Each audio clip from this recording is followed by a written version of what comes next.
Friday, April 14th, 2000, D.C., Washington, D.C. I wake up, sun is streaming in the window. There are a half a dozen black dogs running across my legs. I'm surrounded by bodies, sleeping, waking up.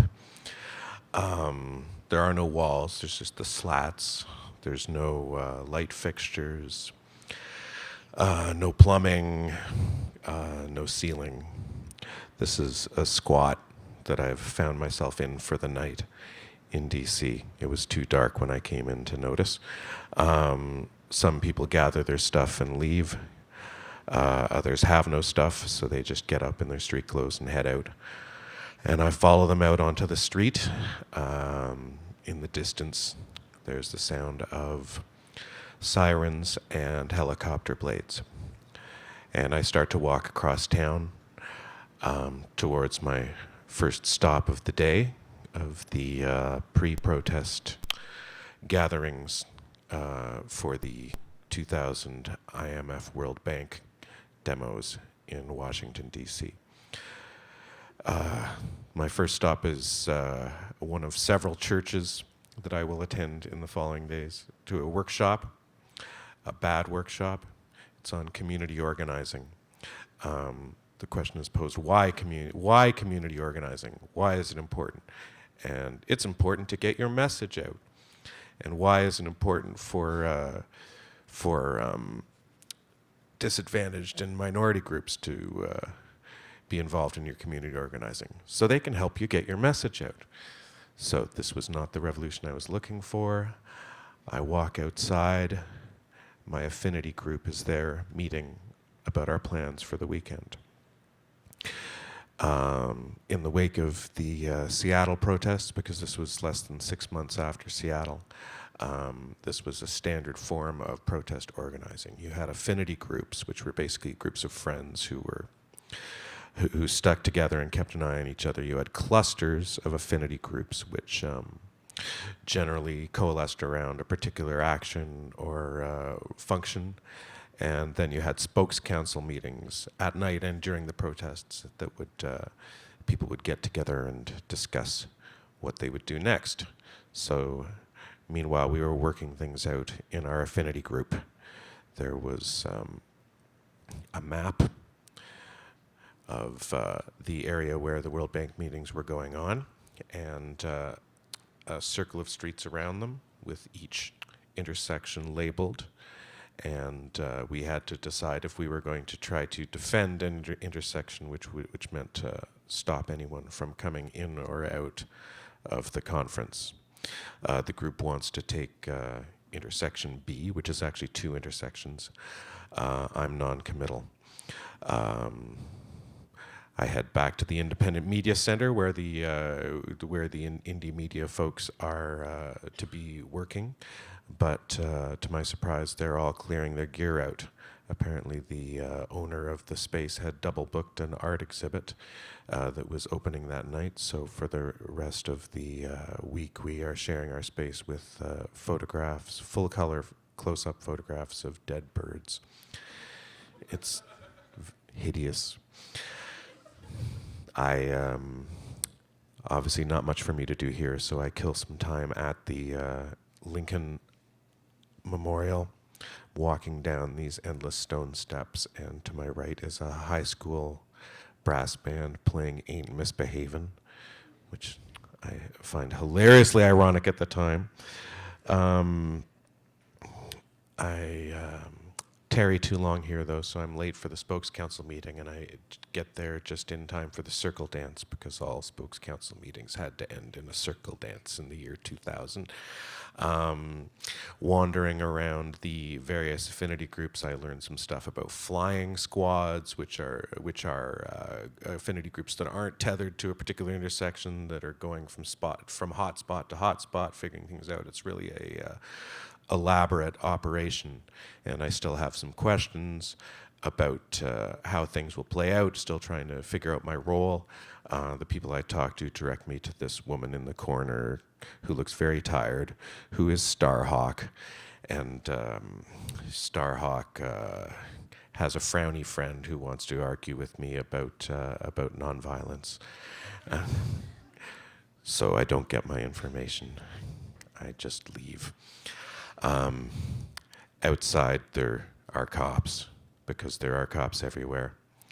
I implore them to not beat us up over the weekend, and they are all, to a person, appalled at the very idea that cops could be engaged in acts of violence. I offer my hand. Some take it.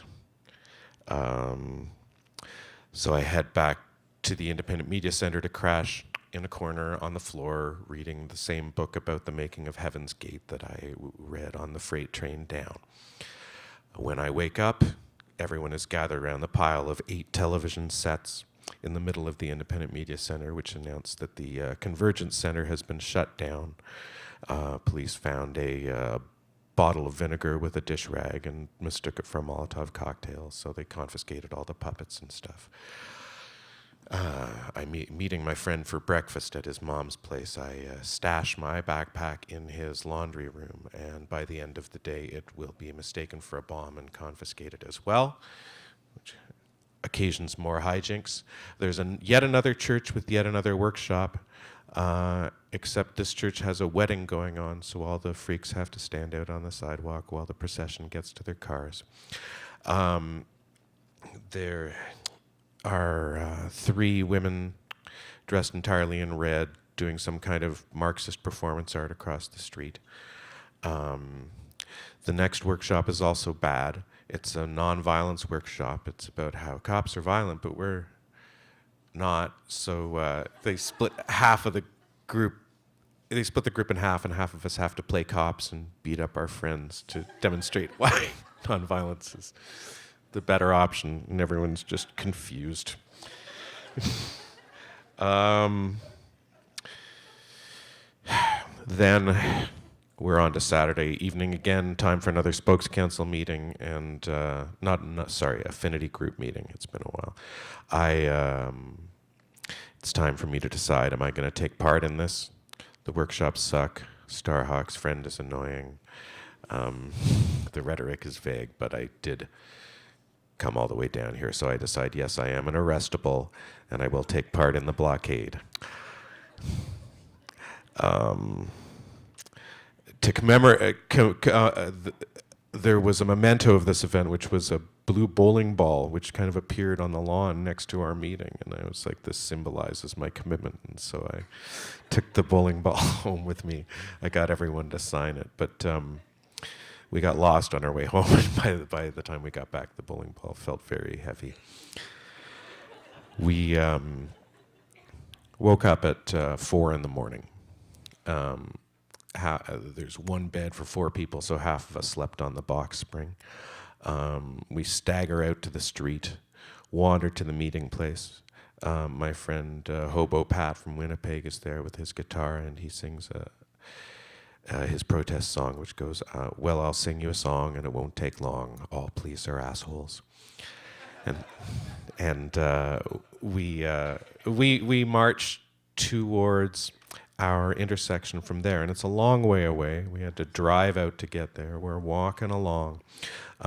Some younger girls are dancing and singing at the back of the line, and they get tackled by the police and hauled away, after which everyone gets very nervous and allows ourselves to be corralled onto the sidewalk until we get to our intersection.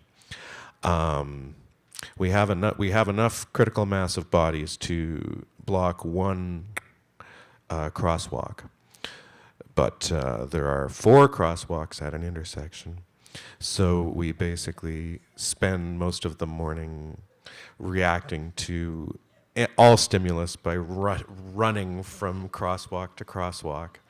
Meanwhile, the other intersection, which we were also assigned, is sitting open. No one's really taking advantage of that. We walked past the official demonstration, the buses of union delegates going to the park nearby. but we are the rebels. Um, there's not much going on. It's cool. The flying squads have just biked past us and are on their way to intersection A. The drummers are drumming, and someone on the west sidewalk yells, "Bus!"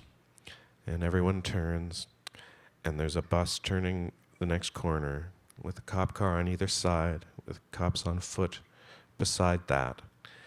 And it's time for us to take our place.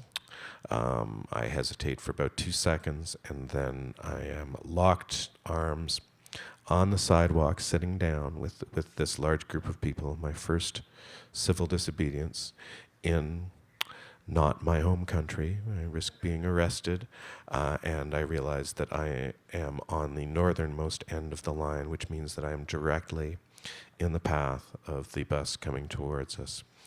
And when the cops emerge in front of the bus, it's like the actors leaving the screen. The first guy they pick up is the guy right next to me, and no one quite registers. And this guy was obviously the trained civil disobedience guy, because he was like, "Help, I'm being arrested, pile on." And so everyone's like, oh yeah. And so then they all puppy pile, which just go limp in a heap.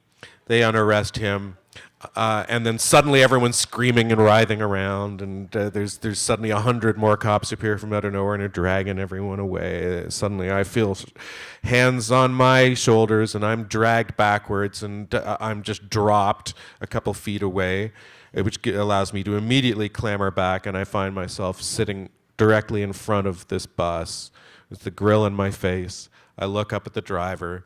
He's distraught.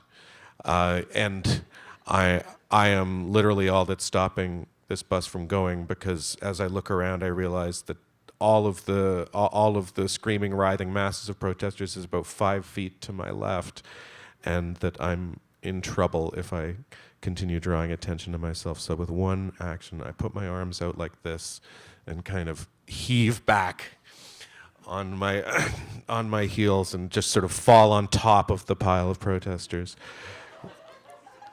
Just strength in numbers. The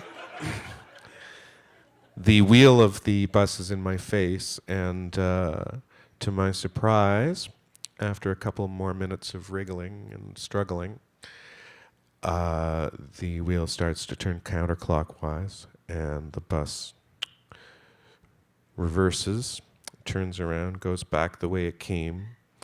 The cops all follow slowly behind, and all of the shouting and yelling that everyone has been doing in their pile turns into this one unified woo, and the bus disappears, does not try to go through the open intersection, and I notice as it's going away that the bus is actually empty.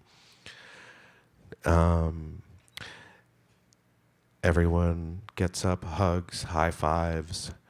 The flying information woman on her bicycle gives us the fist, and then bikes away, and everyone cheers.